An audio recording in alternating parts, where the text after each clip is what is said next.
इस वीडियो के अंदर गाइस हम लोग बात करने वाले हैं best large cap mutual funds के बारे में जिनको आप 2023 के अंदर एज ए एसआईपी के लिए कंसीडर कर सकते हैं। हम लोग जानेंगे क्या आपको लार्ज कैप कैटेगरी के अंदर क्या एक active mutual fund choose out करना चाहिए या फिर एक इंडेक्स पैसिव म्यूचुअल फंड आपको चूज आउट करना चाहिए। प्लस गाइस सारे म्यूचुअल फंड्स के बीच में हम लोग भी कंपेरिजन भी करेंगे और आपको मैं एक अच्छे से यहाँ पे तरीके से पूरा ट्रांसपेरेंसी के साथ में बताने वाला हूँ कि किस तरह से आपको अपने के लिए एक बेटर यहाँ पे जो है लार्ज कैप कैटेगरी के अंदर म्यूचुअल फंड चूज आउट करना चाहिए। तो चलिए गाइस शुरू करते हैं। तो गाइस सबसे पहले बात करते हैं कि एक्टिव और पैसिव जो इंडेक्स फंड्स होते हैं उसके अंदर मेनली क्या डिफरेंस होता है। तो देखिए लार्ज कैप की बात हो रही है तो ऑब्वियसली बात है ये निफ्टी 50 को ट्रैक करता है, यानी कि इंडिया की जो टॉप 50 लार्जेस्ट कंपनीज है। इस कंपनी की गाइस अगर मैं बात करूं तो अगर आप निफ्टी 50 के अंदर कंपनी की पूरी लिस्ट उठा के देखेंगे तो इसमें एचडीएफसी बैंक हो गया, रिलायंस हो गया, आईसीआईसीआई बैंक हो गया, इन्फोसिस, तो गाइस सभी कंपनी का एक यहाँ पे सिंपली जो है वेटेज का इंडेक्स दिया होता है और उसी कैटेगराइज के अंदर यहाँ पे इंडिया के अंदर टॉप 50 कंपनियां जो है as per the market cap यहाँ पे बटी हुई होती है। देखिएगा इस पैसिव इंडेक्स म्यूचुअल फंड्स के अंदर क्या होता है, सिंपली तरीके से जो निफ्टी 50 के इंडेक्स वेटेज के अंदर जो कंपनियां बटी हुई है उन्हीं कंपनियों के अंदर यहाँ पे इन्वेस्ट किया जाता है और उसी तरीके से किया जाता है।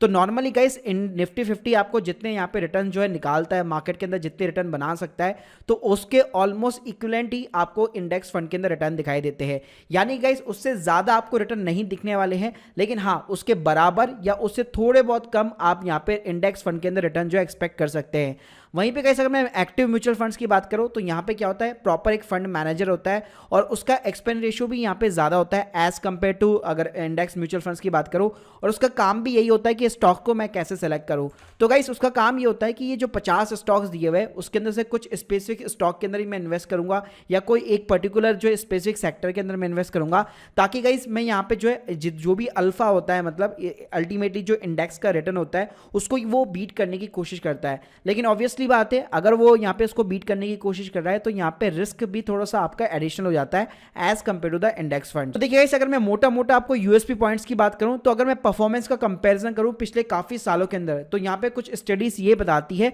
कि लॉन्ग टर्म के अंदर पैसिव जो म्यूचुअल फंड्स होते हैं वो ज्यादा परफॉर्म कर पाते हैं as compare to active mutual funds, क्योंकि एक्टिव म्यूचुअल फंड अगर आपने एक बार गलत चूज कर लिया तो वो आपके साथ में दुर्घटना हो सकती है, लेकिन पैसिव एटलीस्ट आपको यह श्योरिटी दे देगा कि भाई मार्केट जितना रिटर्न बना के देगा उतने ऑलमोस्ट आपको रिटर्न मिलने वाले हैं। वहीं पे गाइस अगर मैं कॉस्ट स्ट्रक्चर की भी यहाँ पे बात करूं तो as compare to the passive mutual funds यहाँ पे एक्टिव म्यूचुअल फंड के अंदर आपका एक्सपेंस रेशियो यहाँ पे ज्यादा होता है, यानी आप जो पैसा इन्वेस्ट करेंगे उसमें से एक ज्यादा पैसा जो है फंड मैनेजर की कॉस्ट के अंदर जाता है। इस अब बात करते हैं कि यहाँ पे मेरी पर्सनली बेसिकली क्या स्ट्रेटेजी रहती है जब भी मैं यहाँ पे लार्ज कैप के अंदर इन्वेस्ट करना चाहता हूँ। तो सबसे पहले मेरी ये स्ट्रेटेजी रहती है कि मैं यहाँ पे डेफिनेटली एक जो है इंडेक्स फंड यहाँ पे सिंपली तरीके से पिकअप करना चाहूंगा, क्योंकि इसके अंदर भी मोस्टली सारी लार्ज कैप ही कंपनीज होती है। तो इसके लिए गाइस अगर इंडेक्स फंड की बात आ रही है तो यहाँ पे नंबर 1 के ऊपर आता है यूटीआई का निफ्टी 50 इंडेक्स फंड। ये काफी पुराना फंड है बेसिकली इंडिया के अंदर और सबसे ज्यादा पैसा भी इसी फंड के अंदर यहाँ पे लगा हुआ है। एक्सपेंस रेशियो की बात करो तो 0.20 का है, फंड साइज जो है 11,000 करोड़ से भी ऊपर है।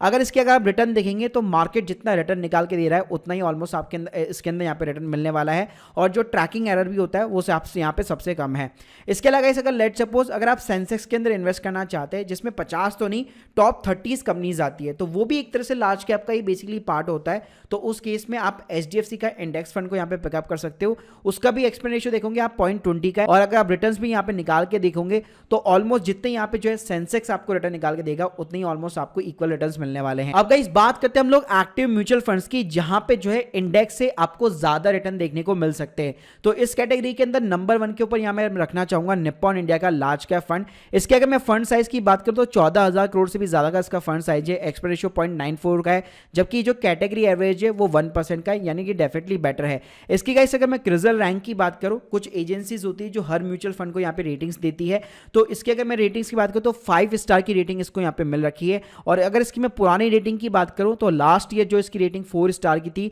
लेकिन रिसेंटली 2023 के अंदर इसकी रेटिंग जो अपग्रेड होकर 5 स्टार हो चुकी है। वहीं पे गाइस अगर मैं रिटर्न्स की बात करूं आप स्क्रीन के सामने दे सकते हैं, पिछले 5 सालों के अंदर इसने 16% से भी ज्यादा का सीएजीआर निकाल के दिया है और 10 सालों के अंदर 17% से भी ज्यादा का सीएजीआर निकाल के दिया है। अगर आप ranking with in the category देखोगे तो 5 साल में नंबर 1 के ऊपर है, 3 साल में भी नंबर 1 के ऊपर है, 2 साल 1 साल भी अगर आप कंपेयर करते हो तो नंबर 1 के ऊपर ये रखा जा सकता है। और एक लॉन्ग टर्म पीरियड की बात करूं 10 साल तो उसमें भी टॉप सेकंड नंबर के ऊपर ये अपने आप अपना जो है स्पॉट बेसिकली बनाया रखा है। इवन गाइस इसके अंदर आप सिंपली एसआईपी भी करते हैं तो पिछले 5 साल के अंदर आपको ऑलमोस्ट जो है 69% से भी ज्यादा का एब्सोल्यूट यहाँ पे रिटर्न देखने को मिल जाता है। इसके गाइस अगर मैं पोर्टफोलियो की यहाँ पे बात करूं तो इसके अंदर जैसे मैंने बताया कि टॉप 50 कंपनी शामिल है, तो सारी आपको वही दिखेगी, रिलायंस हो गया, आईसीआईसी बैंक हो गया, एचडीएफसी बैंक वगैरह हो गया। लेकिन जैसे मैंने बताया कि ये एक्टिव म्यूचुअल फंड है, तो ऑब्वियसली बात है आप जितना एक्सपेंस रेशियो यहाँ पे बीए कर रहे हो, तो फंड मैनेजर का काम ही होता है कि वो कुछ 50 में से केवल कुछ स्पेसिफिक स्टॉक्स को यहाँ पे सेलेक्ट करे या कुछ स्पेसिफिक जो है सेक्टर को सेलेक्ट करे और उसी के अंदर यहाँ पे इन्वेस्ट करे। लेकिन गाइस जो निप्पॉन इंडिया है वो थोड़ा सा यहाँ पे एग्रेसिव बेसिकली म्यूचुअल फंड भी है, क्योंकि अगर आप वर्स्ट क्वार्टर इनके देखेंगे तो जब भी यहाँ पे मार्केट के अंदर ड्रॉ डाउन होता है, फॉर एग्जांपल अगर मैं कोविड सिचुएशन की बात करूं तो मार्केट निफ्टी 50 जब 29 से गिरा था, ये फंड यहाँ पे 32% से गिरा हुआ है। सेकंड नंबर के ऊपर गाइस यहाँ पे जो फंड आता है वो है कैनरा रोबेको का ब्लू चिप इक्विटी फंड। इसके अगर मैं फंड साइज की बात करूं 9000 करोड़ से भी ज्यादा का फंड साइज है। एक्सपेंस रेशियो जो है 0.43% का है। कैटेगरी एवरेज जो है 1% का है। इसके गाइस अगर मैं क्रिजल रैंक की बात करूं तो 3 स्टार की इसको रेटिंग मिली है। और इसकी अगर मैं रैंकिंग की बात करूं तो यहाँ पे आप देख सकते हैं विद इन द कैटेगरी अगर आप पिछले 5 साल का कंपेयर करेंगे तो सेकंड नंबर के ऊपर ये बेसिकली स्पॉट होता है। गाइस अगर इसके आप रिस्क यहाँ पे रेशियोस वगैरह देखेंगे और बाकी सारे जो है फंड्स के साथ में कंपेयर करेंगे तो यहाँ पे आपको बीटा जो है लो वॉलेटाइल यहाँ पे मिलने वाला है, ज्यादा ऊपर नीचे देखने को आपको नहीं मिलेगा। और जितना आप रिस्क उठा रहे हैं डेफिनेटली उसके कंपेयर में आपको रिटर्न्स भी दिखाई देंगे। थर्ड नंबर पे गाइस यहाँ पे मैं सिंपली रखना चाहूंगा एसबीआई के ब्लू चिप फंड को, जो कि लार्ज कैप कैटेगरी के अंदर, एक्टिव म्यूचुअल फंड्स कैटेगरी के अंदर ऐसा सबसे बड़ा फंड है जिसके अंदर सबसे ज्यादा यहाँ पे पैसा लगा हुआ है, जिसका सबसे बड़ा एएमसी बेसिकली साइज है। इसके अंदर गाइस 38,000 करोड़ से भी ज्यादा का पैसा लगा हुआ है। पूरी कैटेगरी के अंदर 14.75% अपने आप में कंट्रीब्यूट करता है। एक्सपेंस रेशियो जो है 0.87% का है और जो कैटेगरी एवरेज है वो 1% है। इसके अगर गाइस मैं क्रिजल स्टार रेटिंग की बात करूं तो 4 स्टार की इसको रेटिंग यहाँ पे मिली हुई है। रिटर्न्स की बात करूं तो गाइस पिछले 5 साल के अंदर 14% का सीएजीआर देखने को मिल जाएगा। 10 सालों के अंदर 16% का आपको सीएजीआर देखने को मिल जाएगा। अगर आप पिछले 5 साल या 10 साल को लेकर चलते हैं तो अगर आप ranking with in the category देखेंगे तो टॉप 10 या टॉप 5 के अंदर इसको आप बेसिकली कंसीडर कर सकते हैं। फोर्थ नंबर पे गाइस यहाँ पे मैं रखना चाहूंगा आईसीआईसी का प्रूडेंशियल ब्लू चिप फंड, जिसका फंड साइज जो है अगेन बहुत ही ज्यादा है, 38,000 करोड़ से भी ज्यादा है। एक्सपेंस रेशियो गाइस इसका थोड़ा सा हल्का सा ज्यादा है, 1.03% का यहाँ पे एक्सपेंस रेशियो है, जबकि कैटेगरी एवरेज केवल 1% का है। लेकिन अच्छी बात है कि क्रिजल ने इसको बेसिकली 5 स्टार की यहाँ पे रेटिंग दे रखी है। अगर आप ranking with in the category देखोगे पिछले 5 साल के अंदर थर्ड रैंकिंग है, पिछले 3 साल के अंदर थर्ड रैंकिंग है। साथ में गाइस इन चारों यहाँ पे जो है एक्टिव म्यूचुअल फंड्स की अगर मैं सिंपली पोर्टफोलियो की बात करूं तो ऑब्वियसली बात है निफ्टी 50 यहाँ पे बेसिकली इसको ट्रैक करता है,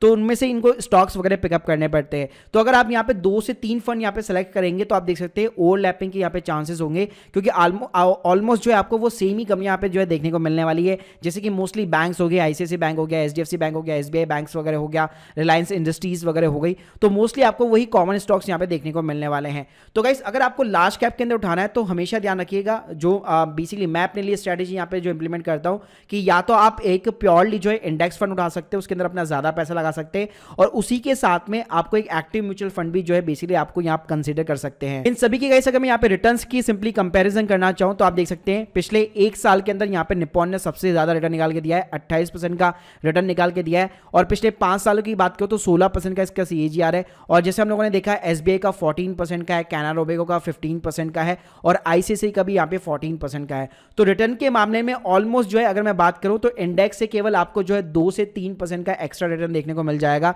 ऐसा नहीं है कि इंडेक्स मान लीजिए अगर 10% का रिटर्न दे रहा है तो ये वाले जो एक्टिव म्यूचुअल फंड है वो आपको 20% का रिटर्न देंगे। इतना ज्यादा गैप आपको देखने को नहीं मिलने वाला, क्योंकि जैसे बताया कि ये एक्टिव म्यूचुअल फंड्स होते हैं और फंड मैनेजर के पास में काफी कम स्कोप रहता है। तो बेटर तो यही रहता है कि आप इंडेक्स फंड के साथ में जाए, लेकिन उसके साथ में अगर आप यहाँ पे मार्केट को बीट करना चाहते हैं तो एक एक्टिव म्यूचुअल फंड को यहाँ पे आप डेफिनेटली कंसिडर कर सकते हैं।